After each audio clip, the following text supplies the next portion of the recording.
Hey Instagram, I am so excited to come on. Excuse my croaky voice. I'm not recovering. I'm recovering, but not fully there yet. We are talking tonight about an amazing topic, which is called You Do You. Hey Penina. And you do you, as opposed to letting others define you. And it's such an important topic because we all give our power away to other people. And I am joined by a woman who really, really felt passionate about this cause of defining ourselves internally. How do we define ourselves internally? And she created a whole company. She's amazing. She created a whole company called The Reflective. And she just showed up. Her name's Liza. And she has created a whole, well, let her tell you. Let me just let her in. She's incredible. The Reflective, like reflecting what is on the outside, reflecting what's on. So she's joining me now. It's coming on. Hello. Hi. Hi, Liza. How are you? Good, thank Welcome. God. Good to see you. Welcome, welcome. From New York City, yes? Correct. Correct. So I was just saying how amazing you are and that you have started this whole mission and that really defines what we're talking about today. And you will tell them more about it. But the idea that we are focusing our in on our internality, on how to build that internality, and what are all the downsides of letting other people and circumstances and situations and even our external body define us, right? How do we pull in and go deeper inside of ourselves to really make our identity from the core and not from the outside? And I see it in my work all the time with dating and with singles, that it is like the biggest, I guess, the most toxic force or element in dating is this point, which is I let other people influence and pressure me in my dating, let's say, right? And getting that pressure from society, judgment, parents, friends, families, whatever, the matchmaker, if you're using one. But whatever it is, I'm getting this pressure to go against what I know to be true for me. And I give up my power, I give up my integrity, I give up my sense of self, I give up my internal sense of knowing, and then I betray myself, I abandon my deeper self, and that is tragic. That is already on the downhill. That leads you only to despair and bad relationships and attracting the wrong people for you and attracting the wrong situations, right? You get trodden on, taken advantage. So I wanted to jump in and maybe you could introduce yourself a little bit to everyone who's watching, and then talk about how this topic maybe relates to you a little bit, and then we can jump in with some of the Sure. signs that you're giving your power away. Sure. So, like Jackie mentioned, my name is Liza, and I'm the founder of The Reflective. So, on a professional level, what I try to do is inspire women to allow their clothing to reflect their internality and be an expression of internality rather than a source of seeking external validation or following trends, or revealing their bodies, on both a spiritual and emotional level and physical level. And that's why I really, connect to today's topic because, I manifest this through the world of fashion and clothing, but it's something that permeates every aspect of our lives. So I'm excited to dive in. I'm definitely no master. You sent me a message before this about some of the topics you want to discuss, and all of those things are things that I currently struggle with. And I think it's a lifelong struggle, but I'm excited to, dive in further with you. Yeah, well, it's a lifelong journey and like practice, I think, to Right. constantly be redefining and defining ourselves internally, and remembering that we're more than just a body as well, right? Even that concept of my body doesn't define me, which we'll go into. We're going to get there at the end, but let's jump in with, and we can apply it to clothing and like how you dress and what that says about you. Like your external choices will show what you feel inside, right? In your behaviors, in your dress, in everything, who you date. So we can apply it to dating, to how we dress and how we show up in the world is going to reflect how we really feel about ourselves. And I guess the problem we all, I mean, I'd love to hear from anyone watching as well, how you relate to this topic. What do you find as a struggle? What do you find is difficult? And I'm happy to take questions as well. Um, but how does this show up? Like, so one way is dressing in a way that does not reflect a sense of, I'm more than my body, or a sense of self-worth. Right. That's one way, right? And I'm sure you can speak to that a lot. And there's lots of ways, though. There's, like you said, it shows up in everything. So let's touch on that. Like, if I don't define myself internally, right, and I define myself externally in a myriad of ways, from other people's opinions to circumstances to trends, like you said, fashion, to what does the guy think of me? I'm Right. so worried about what the guy I'm dating is thinking of me, rather than what do I like him? Even that. Like, do I actually like it? Does he actually fit for me? So many women, especially women, I should say, because I deal mainly with women, but I'm sure men feel this too. But so many people feel that, like, I want them to like me, rather than do I like them? Like, are we aligned? Do they fit for me? And so that switch of putting yourself front and center, and then from there moving out into the world, I think is really important. It's not selfish to do that. Right. People think it's selfish. It's not selfish. You have to fill up your cup. You have to be at home first in yourself, and from that place you can give to the world. You can be out there. You can be interacting. You can connect. But without that core sense of self in place, we're in trouble. We're in trouble because all these problems happen. And so I guess, what are your thoughts on some of the problems that happen when we don't define ourselves internally? Right. So I totally hear what you're saying, because I was and definitely am in that place, and I get messages like that all the time. I got a message from a friend yesterday. I knew she was dating someone. I asked how it's going, and she said, it seems like he's still interested, so I'll go on another date. And I was like, but do you even like him? Like, I don't think she knows. So it's definitely relevant. And I think there are a lot of dangers around it. The first being that you're just giving away your power to somebody else. Like, you're relinquishing your confidence and your sense of self, and you're allowing somebody else to come in and tell you whether it's in dating, like what to look for, when to look for it, who's right for you. And you lose that gut, which is like really, especially in Judaism, but just in general, like a woman's power comes from what we call like Bina, understanding, and her gut. So the second that you're allowing yourself to be defined by other things, you're losing that connection to your gut, and like you've given up your power, like I said before. So I'd say that's like the general umbrella danger. But for me, on a personal level, what I felt, and I can go into it in dating because I think it's a perfect example. But a lot of what I felt was that when I was walking into a room, for example, and like I was attracting people based on solely what I looked like. Like that, I could tell by the type of person that I was attracting and the type of people I was dating that that's all I was getting. That like they weren't there for any like core or root reason. And then the second I changed my whole. How did that make you feel? I don't think I recognized it to have a feeling about it until I made a switch, and I decided to start thinking more modestly, conservatively, whatever you want to call it. And through that process, naturally, I started to attract a new type of person in my life. And that's when I realized that there was something wrong with the type of person I was attracting before. And it wasn't to say that I showed up in a room and I wasn't trying to look beautiful, or I didn't care about my externality. Like, part of your power as a woman is also your femininity, and there's beauty in that. But people were starting to see me for me. Yes. And then I can definitely dive into like, that's like more of the negative to positive shift, but I could also speak to like all the positive changes that I started to see that actually, brought me so close to this mission and made me so passionate about it. Beautiful. I love that. And the idea is not to cover up your physicality. It's not to be embarrassed or ashamed. We should feel like the body's beautiful and amazing, but that we're more than the body. So we want to pull back a little bit from the externality, even of showing our own body to that degree, right?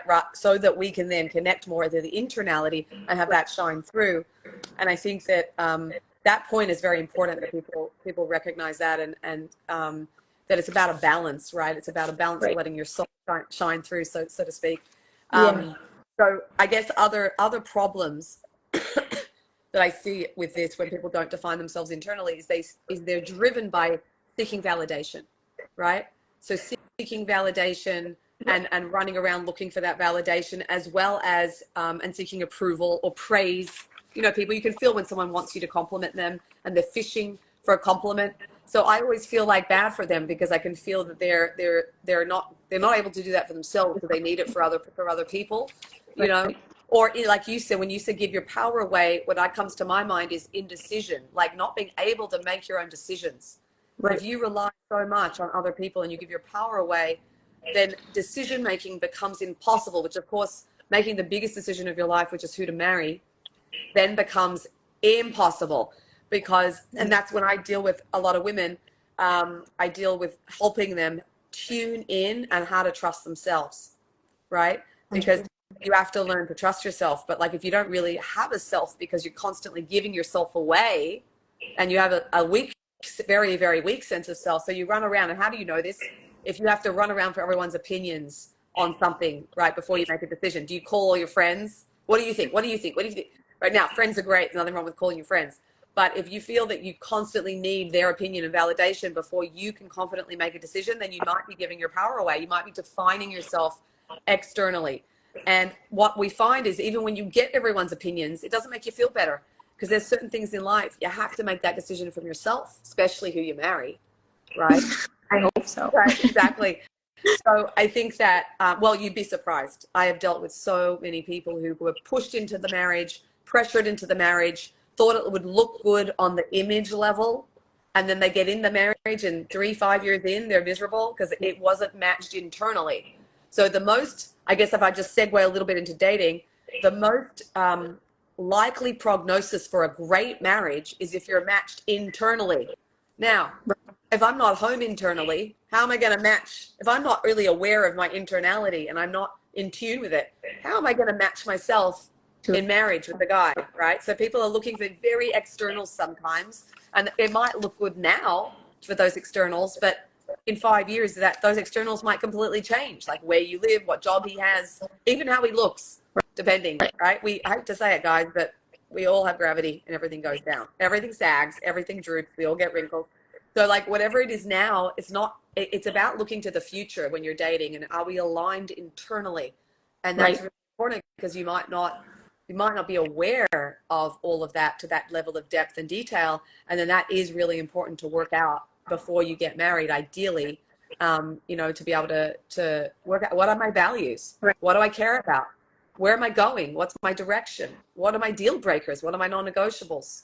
You know, these are the important things we have to explore, and that's about knowing yourself. Yeah, 100%. Yeah. And so much of that makes me think of clothing as well. Like there was a narrative when I started trying to dress more modestly that you have such a beautiful body, and why would you hide that, and why would you conceal that? And I think that's because we're trained to depend on those external things. Like, okay, I have, let's say, long legs, so like I should use that to my advantage, and that should feed me, and that should give me confidence. And you're right. Like, I think the thing that hit me in the face was, I'm not always gonna, you know, look this way. So if I want to depend on this now, and then it disappears in 20 years, whatever it is, like, what am I going to do, you know, at that point? And I'm going to have no established self-esteem. And I started to look around me, and I started to see there are actually a lot of women that are suffering with that. Yes. And are dealing with that on a very real level. And I don't want to position myself for that. And like, even now, for example, I started to dress, you know, more modestly, and then I started to depend on my hair. I noticed that, like, I loved my hair. I started to really take care of it. I started to want to make it really look good. And then I got married, and I had to cover it. And I was like, well, now I don't have that to depend on. And there's always going to be something. So the sooner you learn to like cut the dependencies on those external things and external validation, the sooner you'll be able to like get in touch. And I think using my mode of dress was a really good active way to then start to do that internal work. Yes, and if anyone wants some homework, like to practice this edge of like, where do you define yourself internally and externally, try going out without makeup on at all, like not a scratch, like not even a little bit. Just go out as yourself and see how you feel, right? About yourself, see how you feel. And it's very interesting. Like, can you go out and feel equally yourself and good about yourself without any makeup on, right? So that was a good one. For me, I was just thinking as you were talking, I hadn't thought about this before this live, but the biggest, most difficult but also liberating boot camp for me on this issue was when I went to Israel, and I went to Israel to study, and I'm sitting there, you know, with 20-year-olds in this classroom, and I had walked off the Today Show.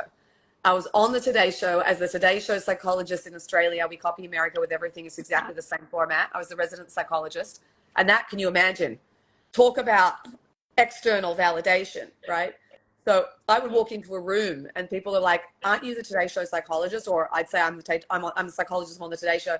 And people's whole faces would change. So I was getting that validation, right? Of like, ooh, suddenly I'm important because of my title. So even your title is external, right? It's not you, it's a title. So I had a title and people would look at me differently, like, oh, right. Like now I was important. I was this constant validation about my title. And then at some point I went to Israel and I really felt it was important to explore my core of like my identity, which I had no idea about at all at the age of 30, because my father was a Holocaust survivor and we were going to go as far away as possible to the Australia where the kangaroos are jumping around safely. And it was very fun there and beautiful. And I was disconnected. So I went to Israel and I was there in Israel with no title, no big psychologist thing going on with my career. And I'm sitting with 20-year-olds or 21-year-olds and I'm 30. And I was stripped. I was stripped of the externality. But I didn't realize that till I was in it. And I was in it and it was so painful. Like, who the heck am I without this title? Today Show psychologist. Like, who am I without that? And I was like, I don't know. And I remember like crying and just feeling like lost in my life. Like, who am I? What am I doing here? What, like, I'm with these 20-year-olds. Like, I didn't know, but at the end, I stuck it out. And even though 20-year-olds are very cute and nice, but they were just different life stages. And I remember that at some point, what I didn't know at the time was I was just building this internality, right? Building this internal world that ended up being much stronger than I possibly could have done had I not done that. And it was a gift. It was such a gift. Now, we can't all do that in our lives, but we can do baby steps around that. Yeah, you know? so I would love to ask, even from a personal place, like on a practical level, when we talk about seeking internality and finding ourselves and, you know, connecting to that deeper sense of self, I think we all want that. Like, when we hear this, we're all souls, so we know, like, that's truth. That's where we want to be. But I don't think a lot of us know how to get there. And you're right, we can't all pick up and go to another country and separate ourselves and, you know, dive deep in that way. So if you don't have access to that, what's something that you can do to start to connect? Whether it be taking on something small, like, let's say, dressing modestly and, you know, getting in touch with your internality. That's something, you know, I think that's awesome. But, like, are there other ideas that you have for that? There's a lot. And I think that before we jump into solutions, which I want to get to, because I definitely have a lot to say on it, because that's what I created a course for, because I felt this was such a need with so many people. Yes, it expresses through dating, so I focus on singles, but I also have a married course because I realize everyone needs this. This is not a single versus married thing at all, and this is about building your sense of self. Is part of our purpose in life, right? To build that and then to transcend that, and that idea of going bigger than yourself and doing more for the world and contributing to the world. Really, that idea of transcendence can only happen once you've built a solid sense of self. And some people try and skip that and they'll contribute to the world without doing that, which doesn't mean they do wonderful things for the world, but they end up abandoning themselves in that process, right? Or not taking care of themselves. So either they burn out or they get sick or they just have the wrong relationships that really are toxic and abusive in some way, right? Or they attract a narcissist, whatever it is. So we really, really, really want to build up this internal sense of self. And I guess if one of the ways to know if you do this is, are you a people pleaser? That's another way, right? Yeah. People pleasers will give their power away. And there's so many people people pleasers. Why? Because people pleasing is about avoiding conflict. I'm scared of conflict, so I'm going to try to control the situation. People pleasing is an actual act of control, would you believe? To control, because I'm so scared of the conflict. So if I please everyone, it's going to be calm and safe. I'm going to keep it under control. And so people pleasing, one of the ways you can practice it, again, a little homework exercise if you want to practice this, is to see what happens. See what comes up in you when you actually say no and you don't do something that you really don't want to do, right? Because people pleasers will, again, abandon themselves They'll bulldoze over themselves and what they want for everyone else. They'll rather take the hit. They'll betray themselves, right? But Right. that's at the end of the day, you end up being very sick and very miserable. And what that really does deep down is it chips away at your sense of self-worth. And ironically, it's a low self-worth or a lack of self-worth that Yeah. drives this desire to be defined externally. When I don't believe in myself so much, I need it from everyone else and everything else. And so the key to developing this internality is start to really work on building self-worth, which I'll go into like some hows to do that. Right. But it's all being driven from that. It's all being driven from that, right? So feeling unlovable if you're rejected on a date. The girls who work with me, the women, I should say, they'll say that, you know, they used to go on a date and if the guy said no, they'd be devastated. It would take them 3 days to recover. And now, because they've learned how to build their self-worth, well, I get the funniest calls. I get someone called me the other day and said, "Oh my gosh, Jackie, I went out on the worst date and it was amazing." I'm like, "What do you mean?" And they're like, "The date was terrible. The guy's not for me, but I felt amazing after. Like I knew it wasn't right, or he rejected me, and I was fine." Because she felt she built her sense of self, that she was so happy and so relaxed about it and calm. Like rejection is just redirection. Like I don't have to take it personally. It's not a reflection on my lovability, if that's even a word, right? If I get rejected. And she said, because I felt so secure in myself with my sense of self-worth, I've never felt this good or calm about after a date. Like it was like even keel. I didn't have to go up and down based on someone else's opinion of me. And I'm like, "Isn't that liberating?" And she's like, "Yes, I've never felt it." So it was hilarious that she was so excited about being rejected or having a terrible date because she didn't care, right? There's a liberation to that. And that's what I want for everyone, right? I want that for everyone. And I'm still obviously working on it to everyone at their own level, but I want that for everyone because everyone is worthy. Everyone, guys, you are all worthy, right? Everyone is worthy. If you are here, you're on the planet by design. You're meant to be here. You have a purpose and you're meant to be, you're not like anyone else. And you have a unique purpose. It doesn't have to be compared to anyone else's purpose. It's for you and your purpose. And you have a purpose for your own healing and correction. And you have a purpose for the world at large. And that makes you worthy. That makes Right. you worthy because you have been designed, you have been created by a higher power, right? Which is what we believe. And the biggest tragedy is you not knowing that, right? There's no accidents. There's no like, "Oh, I'm redundant." I used to work for, when I was in college, I had an extras agency to get me through college, which is what do? They provide extras on a movie. When you go to a movie and you see other people in the background, right Yeah. at the table, that's what I did. And you get paid a fortune and you have a great day with great people and you meet the stars, right? They're there. So it's like for a college kid, it was like the best thing ever. And Yeah. one day I realized that that's how many people feel in their lives, right? I had a movie that Glenn Close came in and Glenn Close was in the movie and she walked in and to the scene and I was like, "Whoa, she's the star. She knows what she's doing. She's amazing." Me, I'm just in the background. I'm a nothing. I'm a nobody. And I realized that's how it felt on the set because she was the star. And I realize that people feel this in their lives. They feel like, see certain people and they say, "Oh, she knows what she's doing. She's amazing. He's amazing." Me, I'm just wandering along here. I'm an extra. I'm redundant. That's how people feel about themselves. And Yeah. and it's just not true, right? So I don't know. I don't know why I shared that, but that was an important moment for me where I realized that some people feel they're in the background and some people feel like they're in the foreground, and we're all in the foreground of our own show. And I think it brings up another like very common pitfall of that comparison that we're all doing, but there's Yes. that constant comparison when you don't have that self-worth developed of like, "Oh, this person has that title and I don't. And this person has that car and I don't. Or this person looks so happy, she must be happier than me. And it's this person's married and I'm not." And it's like always there in the back of our minds. And the second you're putting yourself on the same plane as somebody else, you're doomed. Like because Yes. no one's on the same, like everyone's coming from a different foundation. Everyone has different things going on. So And a different timeline for everything. Like you do you and stay in your own lane. And right.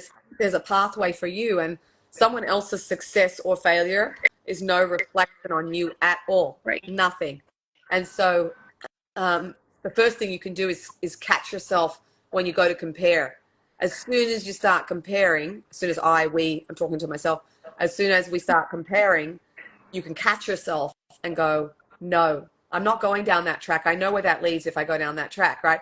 We believe in there's two voices in our head. There's the voice that wants you to grow and develop and achieve your potential. And there's another voice that is about self-sabotage, pulling you down, right? And we have these two voices in our head, and we get to choose which voice to listen to. Which voice do you listen to in your head? And all you need to do is ask yourself one question to know what voice to listen to. And that is, if I listen to this voice, where will it take me? If I listen to this voice that's saying comparing and whatever it is, right? Where will it take me? Where will I end up if I actually listen to that voice? If I end up feeling like a piece of dirt, or feeling like really low and despairing, or I want to give up, or I feel bad about myself, don't listen to that voice ever. There's never, ever any value in listening to that voice. And so we want to get rid of that voice of comparison and judgment, particularly judgment, because you're exactly where you're meant to be in your life for learning and doing and growing in exactly what you need to be growing in. And I think that that's part of it, is validating who I am, that I've got my own path. I'm doing what I'm meant to be doing. Doesn't mean I need to be perfect at all. I need to just be where I'm at and growing baby step by baby step. And so, so I think that comparison piece is really, really important.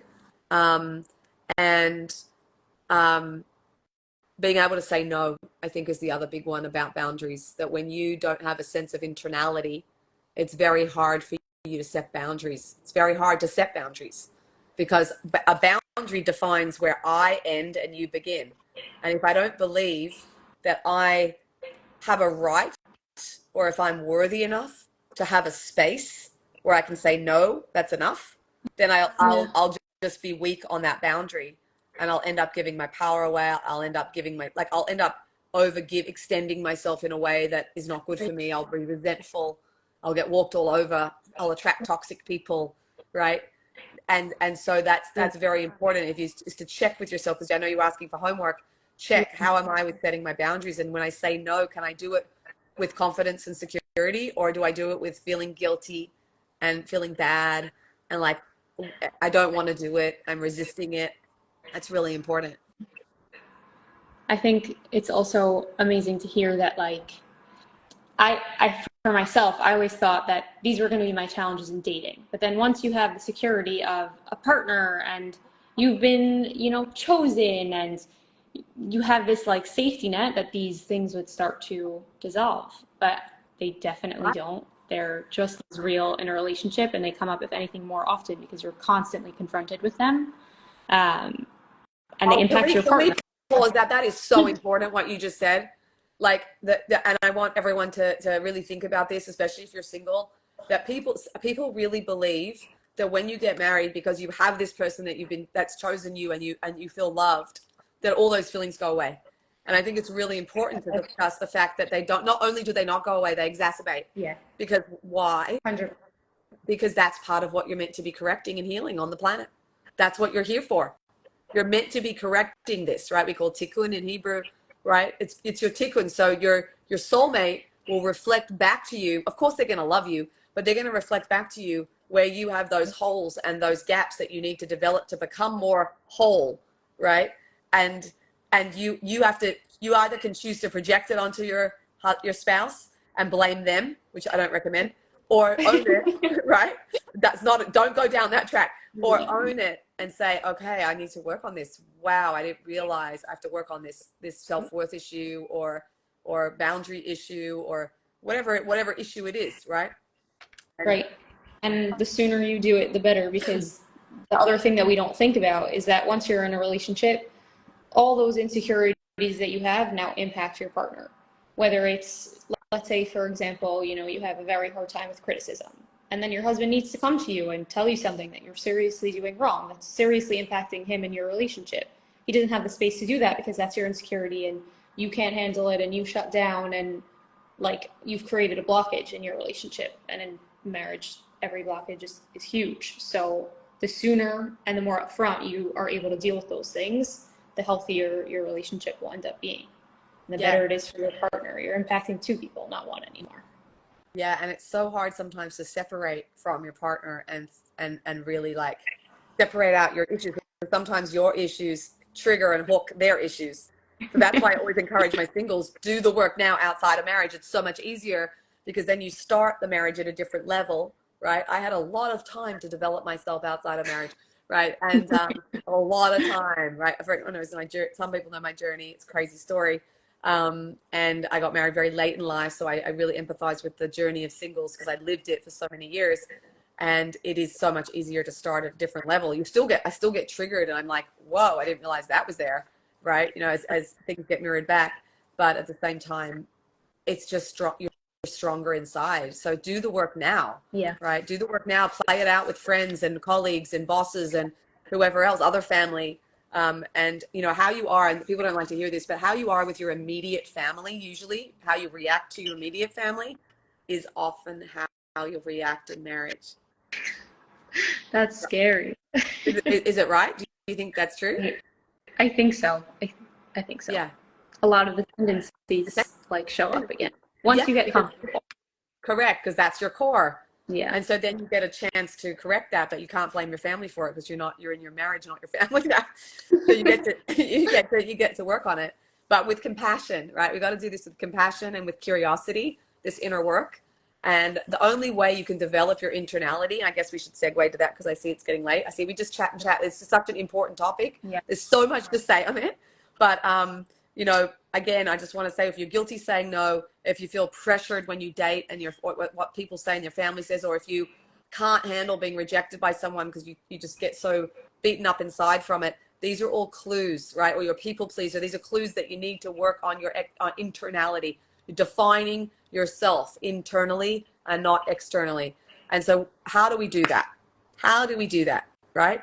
So we acknowledged before that a lot of this comes from a sense of self-worth or lack of, right? A lot of this lack of feeling worthy inside is because I don't have a sense of self-worth, right? Or I need to build that up more.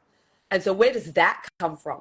So that usually comes from some sort of limiting belief that I have about myself and my worth that I learned growing up from various things. We subconsciously as children absorb our world and make decisions about who we are.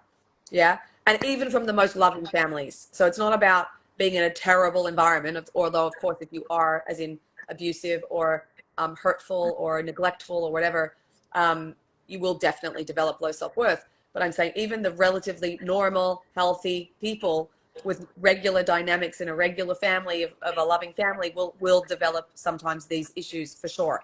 And I call these normal range issues. I don't call this extreme or any mental health challenge particularly, or mental illness. This is normal range, as in regular range within healthy range. And I think it's very workable. So what happens is in the subconscious, we develop these self-worth belief systems about ourselves. All of us do, me included. And we have to be able to go back there and find the part of ourselves that feels that way. Without that, which is at the subconscious level, you need to find someone who can work at the subconscious level. I've worked out a method to teach people en masse how they can do this for themselves, because I felt it was just such a gaping hole that was so needed, right? And we do it through the body. The body, I'll give you a quick little snapshot. The body, physical body, reflects what's in the subconscious. So what you feel in your body, sensations, feelings that reflect like tightness in the chest, knot in your stomach, right? When you get rejected, or when you have to set a boundary, or when you have to say no to someone, what comes up in your body? That's your first clue. What happens in your body will be the same kind of patterning for each person, for themselves, and different depending on the person. But what comes up? Oh, people say, well, my chest tightens, or my stomach gets in knots, or my shoulders go up, or something. There'll be some reaction that you have. And then what we want to do is we want to be able to go to that sensation with your attention, take your attention there and dialogue with it. This is a type of a somatic psychotherapy that is very easy to teach the average person. And you actually talk to it, and you will get answers from your body, because your body reflects your subconscious. And this is where the self-worth is tied in. And now what happens is, many wonderful therapists who know a lot, you can go to therapy for a year or two and work on these issues. and know a lot about them. Most of my clients say, I know exactly what my issues are. I know why they're there. I know where they came from, and I can't change how I feel. Why? Because they're at the subconscious level. And you've gone to a therapist who's lovely, well-meaning, and has a lot of great advice and wisdom, but often that's on the conscious level. And so she's helping you consciously process stuff, but it doesn't change what's sitting in the subconscious at the deeper level that's reflected through your body and how you feel. So what do? We feel things we don't want to feel, and we just ignore them. We push them down, or we escape them, or we judge them. Judgment, repression, or suppression, and escapism are the three major ways we keep ourselves stuck. The type of self-rejection, and we don't want to do that. We want to accept ourselves. We want to work with ourselves. We want to be curious. Oh, that's interesting. Where do I feel that? And then we take our attention to the place and we dialogue with it, and you will get very clear answers and very precise answers about what's going on in there. And then you'll be able to dialogue with it from a higher place in yourself. We call it the higher self and the lower self. The higher self will be able to talk to that part of you and be able to give it the right messages, and that you are worthy and you are lovable and all these things. And it really heals immediately. It heals very, very quickly. You do not have to be sitting in therapy for a year or two to feel significantly different quickly. You do not. And if I encourage everyone, especially this time of year, it's a very powerful time of year to do personal growth and transformation. And I encourage everyone to commit to themselves to invest in doing this with someone who can work at the subconscious level. Find someone who can work at that subconscious level, right? There's lots of different ways in hypnosis, EFT, there's somatic experiencing, there's somatic psychotherapy, there's often internal family systems. IFS will work with aspects of that. There's lots of different modalities. I created a course so I could teach it on a larger scale. I want to teach it more as an educational thing for people to learn how to do it for themselves, because it transforms your life quickly, you know. And that's what I feel is the biggest thing I can contribute to help people shift that ability to define themselves internally and feel liberated from other people's opinions, from like not caring, like not judging yourself every 5 seconds based on something, you know, not feeling bad about yourself. How many people walk around feeling bad about themselves? It's terrible, you know, when they're beautiful people. I'm So mind blown. Personally, I want to take the course now. yeah, So yes, you can. that's But I'm saying, yes, it is. It's literally mind-boggling how quickly people change. It's not a quick fix. It doesn't heal all your problems in 5 seconds. It teaches you how to work with yourself in a different way, and then you will see the shift very quickly, and then you'll keep working with that. You'll just keep working with those new tools and new techniques, because you're actually then relating to yourself on a different level. We have different faculties. We have the cognitive level, which is amazing for analysis, explanation, commentary, right? Awareness. And then we have our whole internal body level, which is giving us feedback about what to do, which way to go, what do I feel about this, right? It's like a captain of the ship is the head, and the crew is the body, right? The head, the heart, the gut. We have different faculties. We have to pay attention to all the faculties. Otherwise, we're living a very limited, disconnected life. And often what happens is our head rules the show. We're in our heads. We're arguing, we're analyzing, we're all this stuff. And then we have a certain feeling inside that doesn't feel aligned with what the head's saying.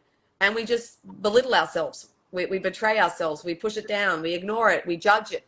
The judgment is the biggest thing, right? Ugh, why am I feeling that way? It's so stupid. What's wrong with me? I just got to ignore it. Well, I'm totally safe here. Why do I feel uncomfortable? So because you might need to get out of there. It might not be good for you to be here, right? Listen to yourself. So you want to be able to tune in. You know, the first thing would be tune into your body and listen to it. It will give you feedback. That's what we just talked about.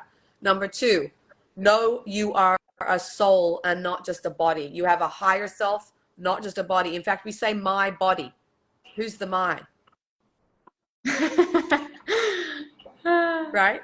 I've never heard that. That's so good. Who's the my? Yeah, my body. My body is something, it's the biggest gift we have, and we've acquired it this lifetime, and at the end of this lifetime it will die. But who's the my? The my, right. The soul. We have a higher soul that is our real identity. And again, one of my modules that I teach is called soul mode. How do you get into soul mode? The more you practice that, the more you can get back there to the awareness that I'm more than my body. Right. And I think there's also a level of leveraging your body and using it to be an expression of your soul. And nice. we speak at a lot of we speak to a lot of younger women, so like high school girls, and a lot of what we talk about is, I always bring up the Marie Kondo method. I don't know if you know Marie Kondo, but she said, when you're cleaning out your closet or you're cleaning out your home and you pick something up and you ask, does this bring me joy? And if you feel a spark, then you keep it. And if you don't, then you give it away. And I think this woman is crazy wise, because she's literally just asking you to listen to your gut rather than something else. And I think it's so important when it comes to clothing to be able to do that and to pick something up. Let's say, like, okay, bomber jackets are trending this season, and you're going to pick up a bomber jacket. Are you buying that because it's trending, or are you buying it because that's an expression of you? And being able to like find your gut in that and then use your body as an expression of yourself. Once you get to that level of clothing, even though clothing is such an external thing, it'll actually like bring you so much closer to yourself, and you'll feel like when you get dressed, you will feel a level of confidence, self-worth, that like will carry you through the day. Like, when you put on that outfit and you're like, wow, like I can do things today. Like, that's by design. Like, you're meant to use your body in that way. You're meant to give yourself in that way. But a lot of us have disconnected from that and started to, follow trends. And even within like the religious community units, I remember I had a teacher once, her name's Abigail Gersh, you probably know her. She's amazing. But she took the Hebrew word for modesty, which is new, and she turned it on its head and she said, we define this as modesty, but it's truly internality. And so if we're calling it internality, and then we go and we dress like everybody else. So if everybody in your Jewish community is wearing the same, black skirt and navy sweater, and now you're wearing that, it's not modest. It's not it's the opposite. It's externality. Like, you've immediately reverted to what you see around you, and you've given up on yourself. So it's finding, and she's somebody who's a true expression of this. She's always dressed in a way that feels authentic, and you can feel it, like it radiates from her, and it makes you feel comfortable around her. It gives you, there's a level of trust and safety with people who have that level of confidence. And there's an alignment. Exactly. That's the word I'm looking for, an authenticity that we're all aiming for. And I think we can take these external things, for me it's clothing, but everyone has something, and elevate them into something that serves our soul rather than, takes us away from it. I love that. I love that. And checking, like, how do I feel? Do I feel like I'm in alignment? We can ask that when we get dressed in the morning. I'm like, do I feel like, sometimes I just say, what do I feel like wearing? Like, what's comfy? What do I, and you can do that with intuitive eating too. What do I feel like eating? And so your head will override and say, no, you should have a da, da, da, da, da. And then you wait, and you can go, wait, I'm going to tune into my stomach. I'm going to put my attention on my stomach. Say, do I feel like a piece of salmon? And my stomach will go, no, I feel like chicken soup. Okay. So like, you can, your stomach and your body will tell you what it wants. It'll be like a sense of like, yum, like I want that, versus like, not like a contraction. And so we want to be in touch with the body so that there is that alignment, and that I never thought to do it with clothes. That's a great idea, versus, oh, that looks really cool. So many times I've seen that in a magazine. I'll see something and then I'll be at the store and I'll try it on, or it looks good on the mannequin, and then you try it on, you're like, this is so not me. Right? And then even though I love it on the mannequin, and then I have another friend I go shopping with sometimes, and we go through a store and she'll pick off all these dresses for me to try on. And I'm like, no way. And then I put it on and I love it. It feels great, but I would never have picked it off the rack necessarily. Right. So everyone should rush over and check out the Reflective. They have they've done a lot of the hard work for you. They've curated all this amazing, amazing stuff that you can wear to feel like the best version, the most whole version of you. And I love going to their stuff and their site, and it's a really amazing service that you provide everyone. Thank you. So yeah, I love it. And that's come to fruition in life as it has is really incredible. And so just to wrap up, do you have any tips that you felt you would want to add about how to strengthen that internality? Yeah, I think just the more you can get in touch with your gut, and the more you can, even if it's 5 minutes a day, just take time to sit with yourself and not be afraid of that.